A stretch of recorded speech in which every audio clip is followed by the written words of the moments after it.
আমার একটা ছোট্ট বোন ফেসবুকে আমাকে বলেছিল, দিদি তুমি এত পনিরের রেসিপি দাও, তুমি একটা মাটনের রেসিপি আমাকে দিও। আমি আর পনির খাবো না, মাটন খাবো। তো তাকে আমি বলছি, সে যদি ভিডিওটা দেখে থাকো, তো মাটনের রেসিপি আমি খুব শিগগিরই শেয়ার করব।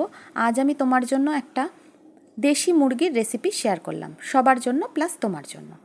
তো আমি না মাটন খাই না। 2 বছর হলো আমি মাটন ছেড়ে দিয়েছি। আমার 2 বছর হলো শাশুড়ি মা গত হয়েছেন। 2 বছর থেকে আমি আর মাটন খাই না। আশা করি ভবিষ্যতে আর কোনো দিন মাটন খাবো না। সেই জন্য আমি মাটনটা রান্না করতেও খুব একটা চাই না, তবুও ওদের জন্য রান্না করে দিতে পারি। আমি এই তোমার জন্যই ফেসবুকে মাটনের রেসিপি খুব শিগগির দেবো। মাটনটা অন্যরা রান্না করে আমাদের বাড়িতে। তো যাই হোক, এবার আমি তোমাদের দেশি মুরগির রেসিপিটা আজকে স্টেপ বাই স্টেপ দেখাচ্ছি। তো চিকেনটাকে আমি ভালো করে ধুয়ে আগেই ম্যারিনেট করে রেখেছিলাম। কী দিয়ে সব আমি পরপর লিখে দিচ্ছি। তারপর কড়াইয়ে গোটা গরম মশলা ফোড়ন দিয়ে আমি বেশ খানিকটা পেঁয়াজ দিয়ে দিয়েছিলাম। 1 কেজি মাংসে আমি বড় সাইজের 4টে পেঁয়াজ ইউজ করি অলওয়েজ। তো তারপর পেঁয়াজটাকে ভাজা ভাজা করে ম্যারিনেট করা চিকেনটা দিয়ে দিয়েছিলাম। মশলা আমি আগেই রেডি করে নিয়েছিলাম, পেঁয়াজ, রসুন, আদা আর কাঁচা লঙ্কার পেস্ট। কাঁচা লঙ্কা মানে কাঁচা লঙ্কা শুকিয়ে লাল হয়ে গেলে সেগুলো আমি রেখে দিই, সেই লঙ্কা ইউজ করি। আমি কোনো শুকনো লঙ্কা আমার রান্নায় ইউজ করি না। তো সেটা পেস্ট করে রেখে দিয়েছিলাম। 1 চামচ দিয়েছিলাম ম্যারিনেট করার সময়। তারপর পেঁয়াজ ভাজার পর সেই মশলাটা দিয়ে আমি খুব সুন্দর করে কষা কষা করে তারপর মাংসটা দিয়েছিলাম। মশলাটা কষা হওয়ার পর তারপর আমি মাংসটা দিয়েছিলাম। তারপর আর কোনো কাজ নেই, বিশ্বাস করো। চিকেনটাকে খুব সুন্দর করে মশলার সাথে মিশিয়ে দিতে হবে, কষানো মশলার সাথে। ব্যাস, তারপর একটা ঢাকা চাপা দিয়ে দিতে হবে।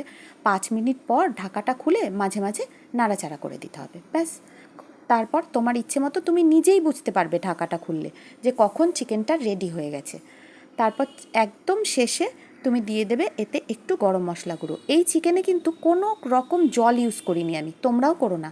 এমনিতেই টক দইয়ের জন্য একটু জল তো বেরোবেই। এই দেখো, তেলটা যখন ছেড়ে যাবে তখন আবার নাড়াচাড়া করে 5 মিনিট ঢাকা দিয়ে দেবে। আমি কিন্তু কোনো রকম জল ইউজ করিনি। চিকেন থেকে যেটুকু জল বেরিয়েছে আর টক দইয়ের আর নুনের জল, ব্যাস এইটুকুই। একদম রেডি আমার চিকেন। সবার লাস্টে আমি ঘরে তৈরি একটু গরম মশলা দিয়ে দিয়েছিলাম। এই দেখো এর ফাইনাল লুক। আমি লাস্টে দিয়েছিলাম কয়েকটা চেরা কাঁচা লঙ্কা, গোটাও দিতে পারো তোমরা কম ঝাল খেলে। আর দিয়েছিলাম 1 চামচ গাওয়া ঘি। ব্যাস, এই দিয়ে স্ট্যান্ডিং টাইমে 10 মিনিট রেখে দিয়েছি। তারপর সার্ভের জন্য একদম রেডি। এই দেখো আমার চিকেনের কালারটা দেখো।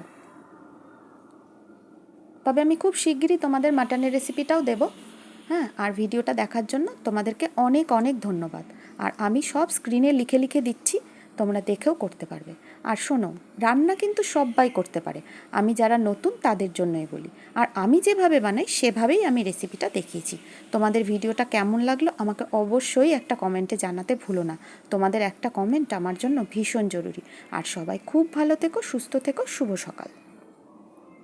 যেহেতু লং ভিডিওগুলো আমি বেশি ভালো সাড়া পেয়েছি বন্ধুদের কাছ থেকে, তাই লং ভিডিওর মাধ্যমে আজ আমার এই রেসিপিটা দিতে ইচ্ছা হলো। আর স্টেপ বাই স্টেপ তোমাদের দেখাতেও পারলাম, তোমরাও দেখে নিলে। কেমন লাগলো জানিও। Thank you.